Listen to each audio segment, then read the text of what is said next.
Welcome to the WRAL Daily Download. I'm Grace Holland. It's the biggest story in North Carolina politics. A CNN report alleges that Lieutenant Governor and Republican nominee for governor Mark Robinson made lewd and racist remarks on a pornographic website.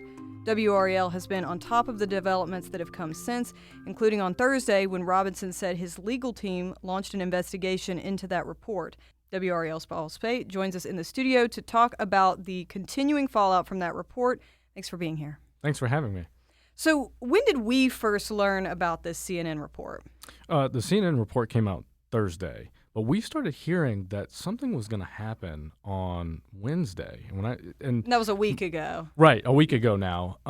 When people started texting me, other members of our politics team, asking like, "Hey, we hear there's some big story coming out," and these were staffers down at the legislature, people who are tuned into politics, who said, "We hear there's something coming out. Is it from WRAL?" And I wasn't aware of any big bombshell that we were working on, and so we started asking around, and before the story even was published on Thursday, Mark Robinson issued a video statement on his social media post. I can't remember exactly how many minutes or hours before it was, but it was that afternoon. Yeah, I remember when that dropped. It was that afternoon. Right, and he essentially said, he mentioned CNN. He said, it's coming from CNN, and what you're about to read is a bunch of, how did he say it? Salacious tabloid lies. Let me reassure you, the things that you will see in that story, those are not the words of Mark Robinson.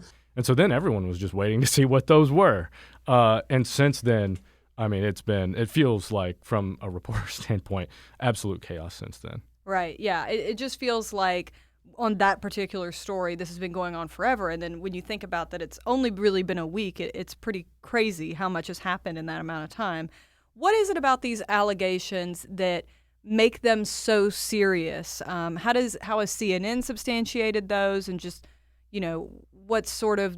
why do they have so much credibility, I guess? Well, it appears that CNN did their homework. CNN mapped out how they had traced a username, Mini Soldier, back to Robinson's name, email, and photo.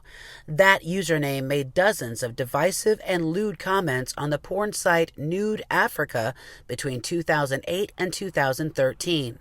In one post, Mini Soldier says he's a black Nazi.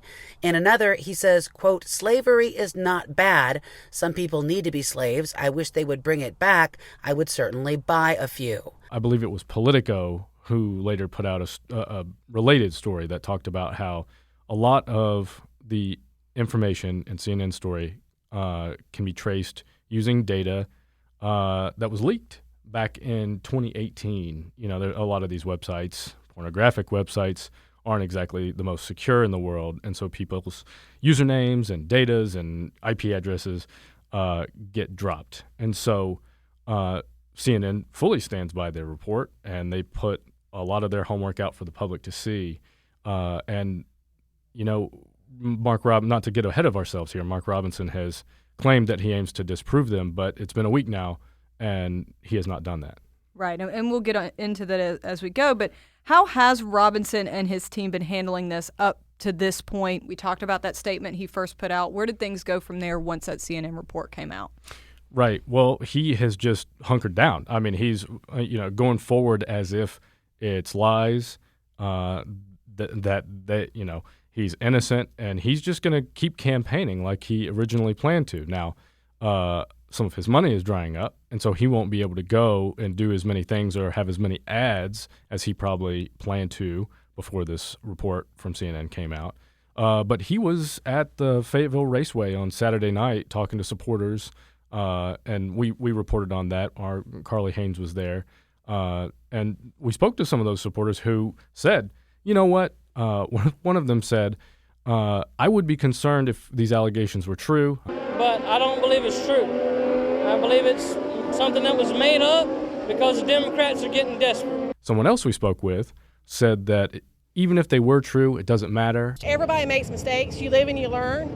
And nobody truly knows a person's background and really knows the truth about things. He's moving ahead. Some supporters are going with him, but a lot of the big-name Republicans are distancing themselves. and other key groups that are participating in this race. All right, let's take a quick break right there, and we'll be right back.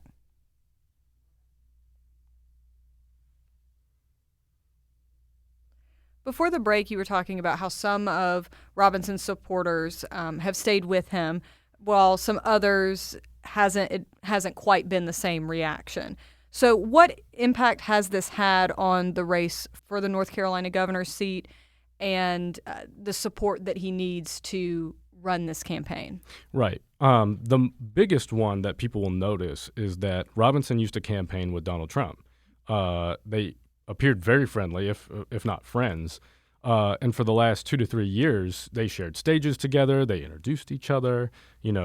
Trump referred to Robinson as MLK Jr. on steroids. And so they were friendly. But Trump has not shared a stage with Robinson in over a month now. And when asked about Robinson, his campaign doesn't address this scandal even directly. They sent us a statement after the CNN report came out that just said, we're focused on winning North Carolina, didn't even address Robinson. Down the ballot, there are candidates for the Council of State seats, meaning state treasurer, labor commissioner, things like that, and other candidates for the legislature who are deleting pictures of themselves with Robinson and trying to stay quiet and lay low in hopes that no one associates them with him, because right now he has sort of a toxic brand because of the allegations in that CNN report. But the biggest fallout from this was when the Republican Governors Association said that they don't have any more plans to buy ads supporting Robinson in North Carolina. That's a big deal because the Republican Governors Association and the Democratic Governors Association play very large roles in elections in swing states like North Carolina, where it's 50-50. Mm-hmm. So they spend millions and millions and millions of dollars trying to get their candidate elected, and it can make a difference. Well, when the RGA says it's essentially done, that leaves Robinson on his own. And so that was the biggest domino to fall. Right. And earlier this week, I know we had the reports about some of his staff leaving. What do we know about those decisions and who is still working with his campaign and within his office as lieutenant governor? Many of his staff members are staying quiet. They're not saying why they left. They're not putting out statements or anything like that. We're just learning about it. First, the campaign staff we learned about through a press release Sunday night. The Robinson campaign said, hey, changes are being made. These people are out. We will be announcing new hires soon. And those departures included people who had been with Mark Robinson for years. One advisor's name was Conrad. His last name starts with a P. I don't know how to pronounce it. Forgive me. But I know people in the political world who were very surprised to see him go. And then just yesterday, I guess that would have been Tuesday, we saw, or learned, I should say, that 4 out of Robinson's 8 staff members in the lieutenant governor's office, the state government office, were also leaving. Now, they didn't put out a statement either. They didn't say, hey, we're leaving because of this comment or that comment. But one, can deduce that maybe it had something to do with this CNN report. Well, and I mean, how common is it to see an exodus like that this late in a campaign in such a big race? Well, it's not common at all. It's very unusual to see people leave a campaign with only, a month and a half before the election.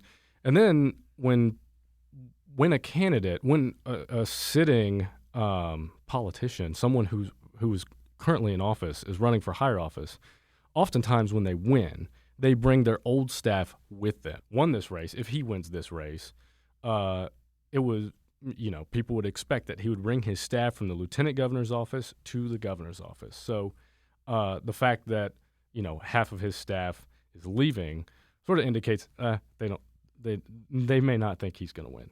Okay.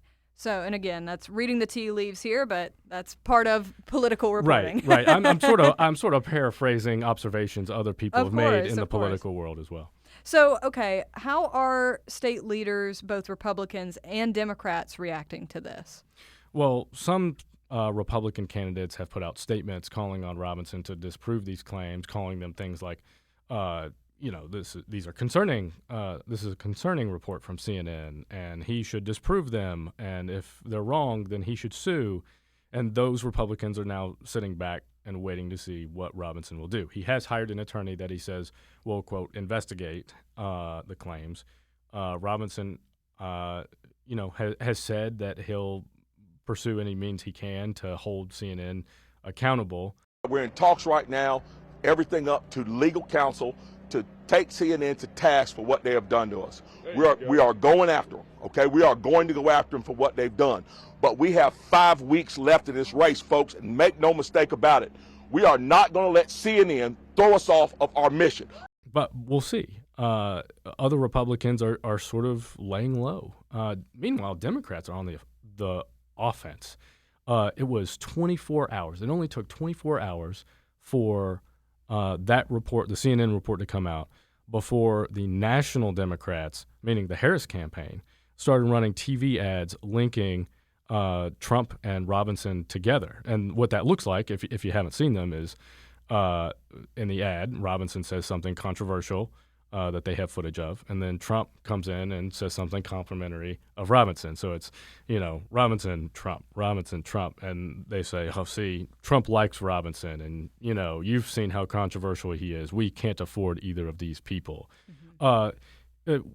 Just stepping back, it's a little unprecedented for national campaigns, presidential campaigns, to try to link the presidential nominee, the presidential candidate, to someone lower on the ballot, because usually those people don't have any name recognition or not as much. And so the fact that they are bringing Robinson, someone who's only been in politics since 2021, into the conversation for president is extremely unusual. So what are the next steps here? You talked about that investigation that Robinson says that his camp is starting. So do we have a timeline for when we may hear something from that? Robinson hasn't given a timeline for when he expects to take legal action or sue CNN.